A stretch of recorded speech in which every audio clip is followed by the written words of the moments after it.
C'est un récit très célèbre et puissant dans le ministère de William Marion Branham. Il s'agit de la guérison de Florence Ngoualan, souvent orthographiée Ngoualen, un homme qui était mourant et qui a été guéri instantanément lors des réunions à Johannesburg, en Afrique du Sud. Frère Branham utilise souvent ce témoignage pour mettre en contraste la foi simple des Africains avec les raisonnements intellectuels et le scepticisme des Américains. Voici les détails précis de l'une des versions les plus détaillées de ce récit. Détails de la prédication. Titre: La foi, Faith. Date: 13 août 1952, session de l'après-midi.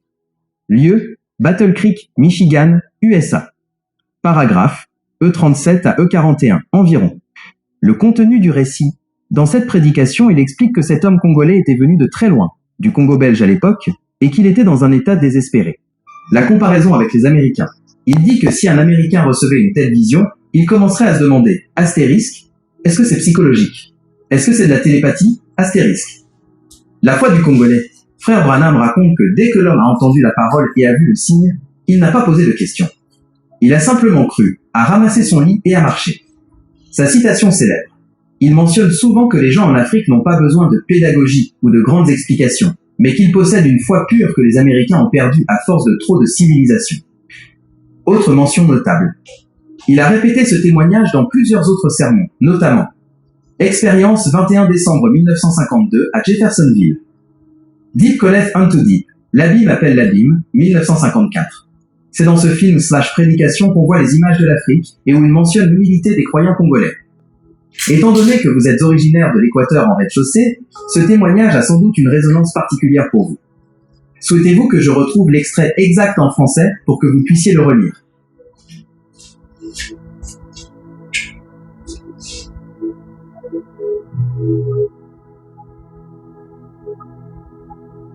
Voici l'extrait traduit de la prédication « La foi », 13 août 1952, où il parle spécifiquement de la simplicité de la foi africaine et congolaise par rapport au scepticisme américain. Paragraphe E37. Regardez ces gens en Afrique, cet homme qui venait du Congo belge. Il ne savait même pas lire son nom, il n'avait jamais vu une Bible de sa vie. Mais quand il a vu la puissance de Dieu en action, il ne s'est pas assis pour essayer d'expliquer cela par la psychologie.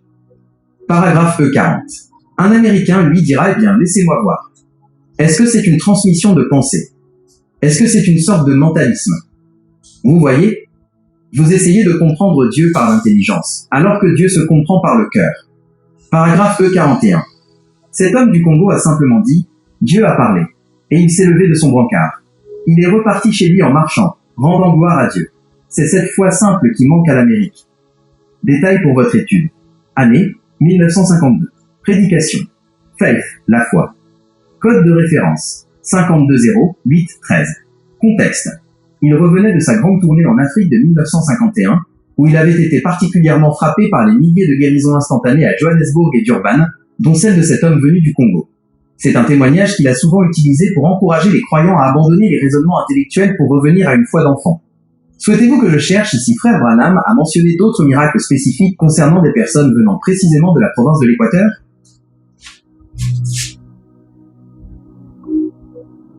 En plus du témoignage de Florence Ngoualan, l'homme qui venait du Congo belge et qui a été guéri d'un cancer ou d'une maladie terminale à Johannesburg, Frère Branham a fait une autre mention très spécifique concernant un miracle lié à un missionnaire et à un chef de tribu dans la région du Congo. Bien qu'il ne cite pas toujours le nom exact de la province de l'Équateur dans chaque sermon, il détaille souvent ce qui suit. Le miracle du missionnaire au Congo. Dans plusieurs prédications, il raconte l'histoire d'un missionnaire qui travaillait au Congo, souvent identifié comme faisant partie des missions pentecôtistes ou méthodistes de l'époque. Le récit.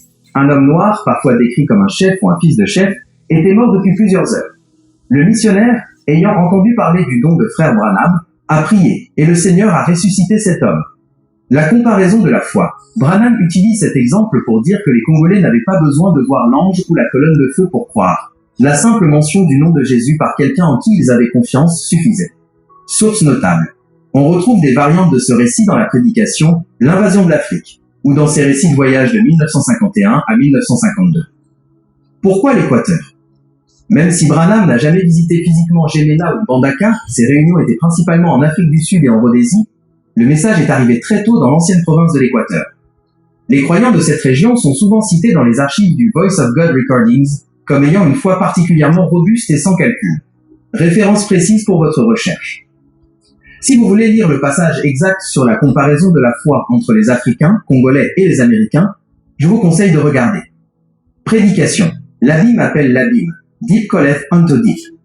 Année 1954, film tourné à Washington DC. Extrait. Vers le milieu du sermon, il montre des photos/vidéos de l'Afrique et dit astérisque. Ces gens, s'ils voyaient seulement une fraction de ce que vous voyez ici en Amérique, ils évangéliseraient le monde entier. Un point intéressant pour vous, puisque vous êtes de Gemena, vous savez que c'est une terre de grande mission. Frère Branham mentionne souvent que le Saint-Esprit est le plus grand missionnaire, capable d'atteindre le cœur de la jungle sans avoir besoin de route, ce qui correspond bien à l'histoire de l'évangélisation dans votre province d'origine. Souhaitez-vous que je recherche si des brochures spécifiques de Frère Branham ont été traduites? Il est important de clarifier ce point avec précision, car il existe souvent une confusion entre les prophéties de Frère Branham et les récits de ses voyages. Frère Branham n'a pas dit textuellement que le troisième phase, serait révélé exclusivement en Afrique, mais il a eu une vision très spécifique d'un retour en Afrique qui serait lié à une manifestation de puissance sans précédent. Voici les faits exacts concernant cette citation et les pays mentionnés. 1. La vision du retour en Afrique. La citation à laquelle vous faites référence se trouve généralement dans la prédication « La vision de Durban » ou dans ses récits de 1951 à 1952. Il y raconte qu'il a vu une vision de millions de personnes, plus que lors de son premier voyage, venant à Christ. Dans cette vision, il mentionne souvent 3 régions ou pays coloniaux de l'époque. 1. Le Congo belge, votre pays d'origine, la rez-de-chaussée. 2. La Rhodésie, aujourd'hui le Zimbabwe et la Zambie. 3. L'Afrique du Sud. 2. Le lien avec le troisième pull. Le troisième pull a été défini par Frère Branham comme étant lié à la parole parlée, le ministère dans la petite chambre, The Tent Vision, l'ouverture des 7 sceaux. Bien que le troisième pull ait commencé aux États-Unis, Jeffersonville, Frère Branham a toujours maintenu que cette puissance devait retourner en Afrique pour une dernière étape. 3. La citation clé, année 1952.